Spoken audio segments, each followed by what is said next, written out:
sahabat ragam, pada kali ini kita akan mengunjungi salah satu usaha makanan yang peminatnya cukup banyak di Indonesia nih. Usaha apa itu?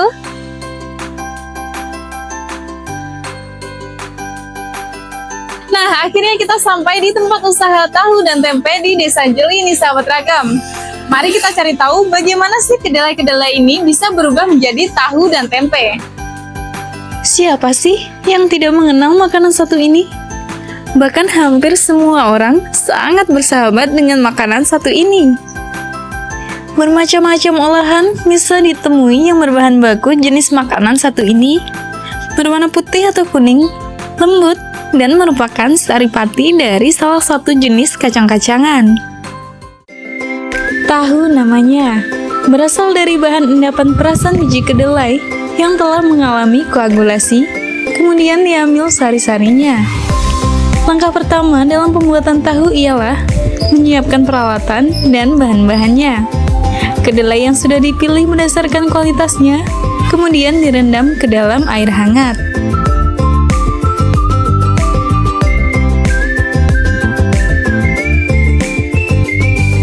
Kali ini kita sedang disuguhkan dengan salah satu produk lokal dari warga Tulungagung, tepatnya di Desa Jeli, Kabupaten Tulungagung. Aduh sahabat, jadi penasaran gak sih bagaimana kisah biji kedelai ini bisa berubah menjadi potongan tahu? Yuk, langsung kita kepoin dari pemiliknya.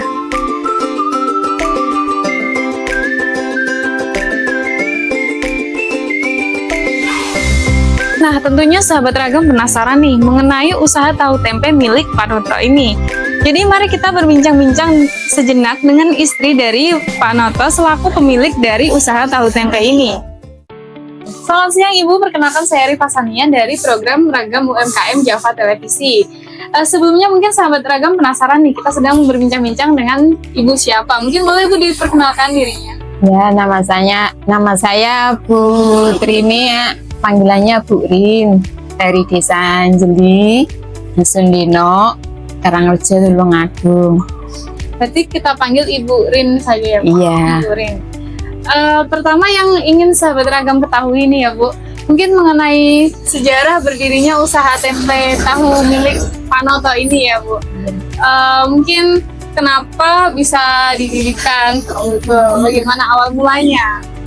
Ya, awal mulanya itu kami berdua itu baru nikah ya Mbak, baru nikah. Terus Pak Noto pergi perantau, terus pulang nggak punya kerjaan, terus terus coba-coba kan keluarganya dari Pak Noto itu kan penjual tempe, orang tuanya, terus di gudang Kiping sana di Desa Rejosari. Terus kami pulang ke sini ke Jeli, sini coba-coba jualan tempe. Ya awalnya sedikit Mbak, cuma 5 kilo. Terus ya kecil-kecilan, tahunya ya sedikit gitu. Terus lama-lama ya terus dikenal oleh para konsumen itu Mbak. Ya menurut yang membeli, konsumennya itu katanya tempenya itu kalau digoreng itu matang sampai ke dalam gitu loh Mbak. Ya katanya itu empuk gitu. Kalau orang tua suka kalau di sayur itu bumbunya bisa meresap ke dalam tempenya gitu. Kalau tahunya ya Pak Noto itu dulunya ya keliling awal mulanya itu. Terus mempunyai langganan warung-warung ke itu warungnya Gusmi, itu makamnya Gusmi di Desa Ngadi Kecamatan Mojo Kediri itu. Langganannya di situ. Tapi yang apa ya, yang makin perkembangannya yang makin pesat itu tempenya Mbak.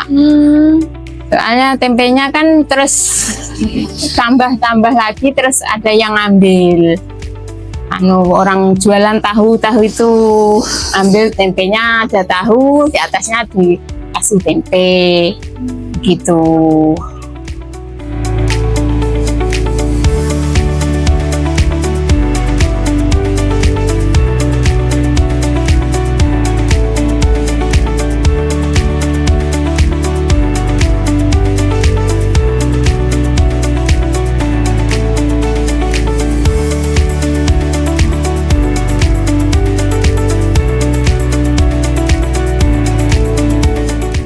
berarti itu mulai dari tahun berapa ya Bu kira-kira?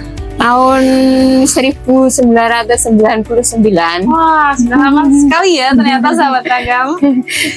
Kemudian kalau boleh tahu bagaimana sih proses pembuatan tahu dan tempe ini, sama kira-kira berapa lama Bu dibuat?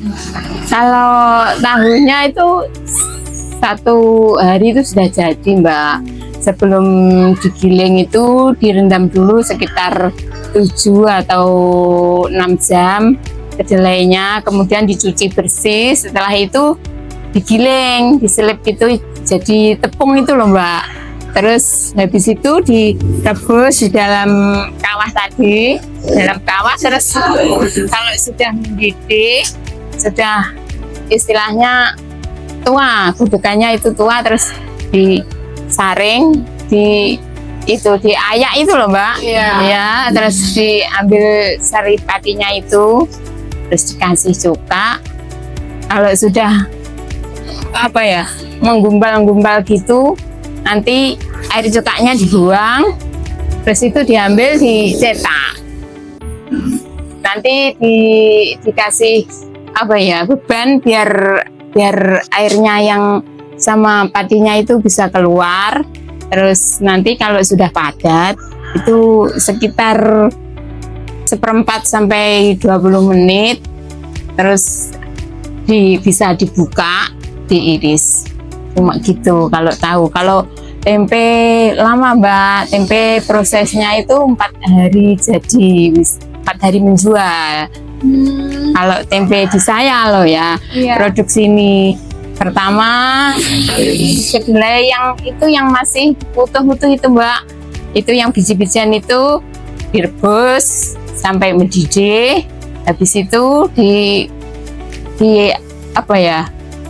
diangkat, Mbak, direndam pakai air dingin biar dingin dulu. Kalau sudah dingin itu digiling, dikupas, dipisahkan antara kulit sama kedelainya ya. Kulit sama yang bersih itu kan sendiri-sendiri. Terus kalau sudah bersih, nanti kedelai yang bersih itu direndam fermentasi 1 malam. Terus paginya ditiriskan, diangkat ya, Mbak, dari itu rendaman itu, terus disiram lagi, dicuci bersih. Habis itu direbus lagi. Habis direbus, sudah diangkat, ditiriskan tadi di depan tadi, yang tempat wadah-wadah itu ya. Kalau sudah sudah agak dingin ya, tiris, itu didinginkan di atas itu loh, Mbak, alas itu biar dingin dulu. Terus kemudian dikasih ragi. Kalau sudah dikasih ragi, nanti dipep seperti bikin tape itu loh, Mbak.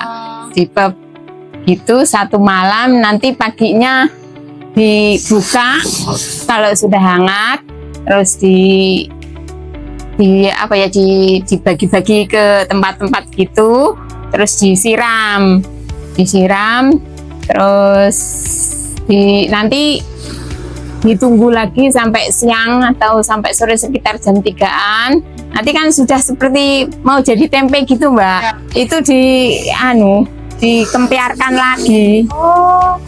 Biar nggak gumpal. Terus habis itu disiram lagi. Kalau sudah tiris ya, Mbak, itu terus boleh diler. Kalau bisa Jawanya diler, kalau diratakan di atas meja gitu. Terus nanti kalau sudah selesai dihaluskan pakai piring aluminium apa biar nanti jamurnya rata.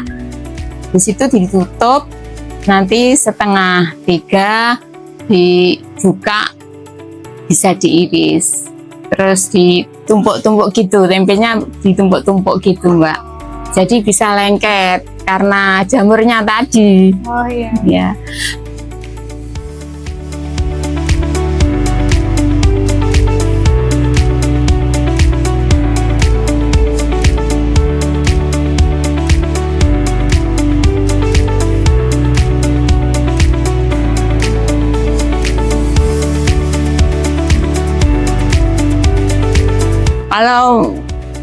jatuh bangunnya ya sering Mbak, karena mungkin ya gimana ya, orang hidup kan ada aja ya Mbak cobaannya. Kadang ya ada anak sakit, apa keluarga yang sakit itu kan pasti keuangannya kan pasti keluar ya Mbak. Kadang itu buat beli kedelai ya juga iya kepake buat itu.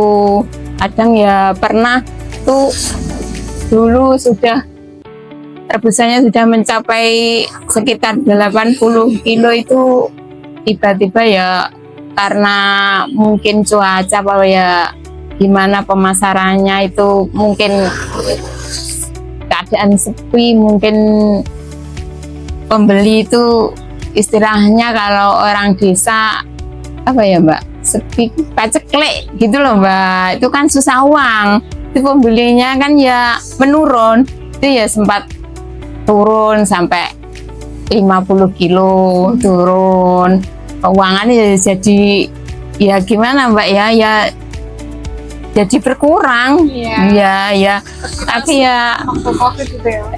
ya waktu COVID itu malah sini ada yang kena COVID Mbak, 14 hari di karantina. Tapi saya cuma bikin sedikit, bikin kan nggak boleh keluar toh Mbak, itu diisolasi semua di rumah. Tapi ada yang tetap minta itu penjual gorengan buat dibacem gitu. Saya ya bikin 20 kilo, 30 kilo gitu. Kalau sekarang biasanya bikin berapa Bu? Per hari berapa kilo? Ya, alhamdulillah kalau tahunya ya enggak mesti Mbak. Kadang kalau pas ramai ya bisa 36 kilo sama anaknya itu. Kalau tempenya ya alhamdulillah sekarang sudah mencapai stabil itu. Keadaan ini kan ya lagi lumayan nggak rame-rame amat Mbak. Terus 1 kental seperempat, gerak 1 kental 25 kilo. Tapi nanti Kak biasanya tuh pernah berapa ya, 1 kental lebih, iya 1 kental 35 pernah, itu pas ada pesanan. Tapi ya stabilnya segitu. Banyak ya Bu ya? Iya alhamdulillah. Berarti banyaknya itu tuh berdasarkan pesanan orang berapa baru Ibu bikin atau bikin aja sebanyak itu Bu? Ya karena sudah yang ngambil itu kan setiap hari sudah pasti ya Mbak. Itu sudah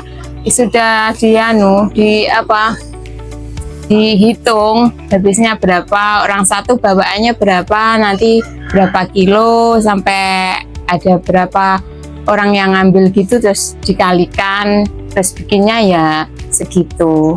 Nanti kalau ada yang libur ya dikurangin gitu.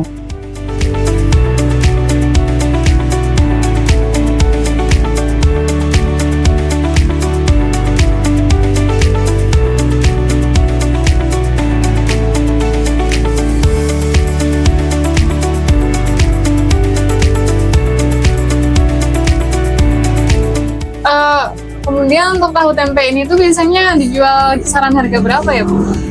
Kalau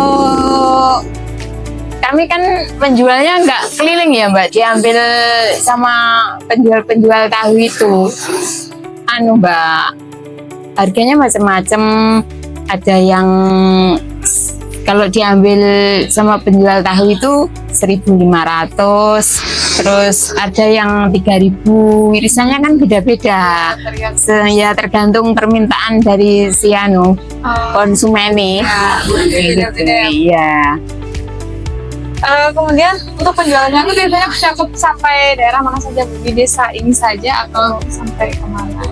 Kalau tempenya itu kan diambil penjual tahu-tahu itu kan nyampe ada ke penjualannya sampai di Picisan itu Kecamatan Sendang, terus ada ke Pagerwojo juga ada.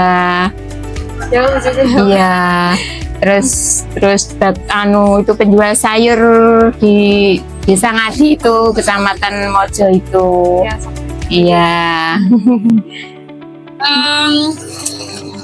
Berarti kira-kira untuk penjualannya ini tuh paling tinggi berapa di bulan-bulan atau musim apa? Ya, kalau hari-hari ya segitu stabil, Mbak. Waktu pas lebaran mungkin lebih melonjak permintaan tahu sama tempe. Kalau lebaran malah berkurang. Oh, malah berkurang. Iya, soalnya penjualnya tahu itu kan sama libur, Mbak. Sama lebaran. Oh iya. Ya, kami cuma melayani penjual-penjual sayur sama orang-orang yang beli sama pedagangnya yang mau jual kalau hari lebaran. Kan kalau hari lebaran tuh mau jual lagi penjualnya tahu itu kan mau lebaran tepatan itu, Mbak. Itu mulai lagi ya. Kadang ya sepinya kalau orang punya hajatan, banyak yang punya hajatan itu juga kadang agak sepi. Kalau gitu ya dikurangi, nanti kalau pas biasanya musim agak hujan dingin-dingin itu rame ya ditambahi gitu. Berarti kadang dengan cuaca juga ya. Iya. Berarti ada nih Bu, terakhir yang sahabat ragam pasti ingin tahu. Apa sih yang membedakan tahu tempe milik Pak Noto ini dengan tahu tempe lainnya, Bu? Kalau tahunya ya gimana ya, bapaknya pemasarannya kan di warung-warung, Mbak. Kata si konsumen warungnya itu warung kopi itu kan katanya itu di dalamnya itu ada isinya gurih gitu loh. Katanya begitu. Kalau tempenya ya itu kalau pelangganan para yang ngambil tempe kesini tuh katanya rasanya itu meresap, kalau digoreng itu matang sampai ke dalam. Jadi kroso, Mbak, rasanya gurih gitu. Kalau dimasak di sayur itu bumbunya juga meresap, katanya begitu. Berarti ini kata pendapat langsung dari konsumen. Iya. Jadi itu dia sahabat ragam keunggulan-keunggulan dari tahu tempe milik Pak Noto ini. Mungkin sekian Bu untuk bincang-bincang kita kali ini. Mungkin kita bisa berbincang-bincang di lain waktu lagi. Terima kasih Bu. Iya, terima kasih. Wah, ternyata menarik sekali ya sahabat. Sudah kita ketahui bahwa itu tadi penjelasan langsung dari pemilik UMKM tahu Pak Noto ini.